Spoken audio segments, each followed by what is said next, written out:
Okay. So, Sandeep అంటే మీరు first సినిమాకి ఒక డైరెక్టర్‌గా మీకు నేషనల్ అవార్డ్ వచ్చింది. బట్ స్టోరీ సాయి రాజేష్ గారిది.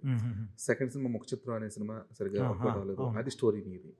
సో, ఇప్పుడు ఒక వర్కౌట్ అయిన సినిమాకి మీ స్టోరీ మీది కాదు. ఒక వర్కౌట్ అవ్వని సినిమాకి స్టోరీ మీదే. సో, ఇప్పుడు థర్డ్ సినిమాకి వచ్చేటప్పటికి మీదే స్టోరీ ఇప్పుడు. సో, దీని తాలూకా భయాలు గాని, దీని తాలూకా టెన్షన్ గాని ఎంతవరకు ఉంది మీకు 'మోగ్లీ' మీద యాక్సెప్టెన్స్ విషయంలో?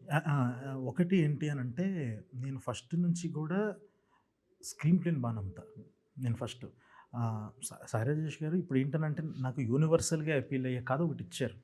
కథ ఒకటి ఇచ్చి ఇది నాకు కావాలి, ఇవి బీట్ పాయింట్స్ అది ఇది అని చెప్పినప్పుడు, నేను దాని మీద ఇప్పుడు నేను దీని మీద ఏం చేయగలను ఒక ఫ్రెష్‌నెస్ తీసుకురావడానికి.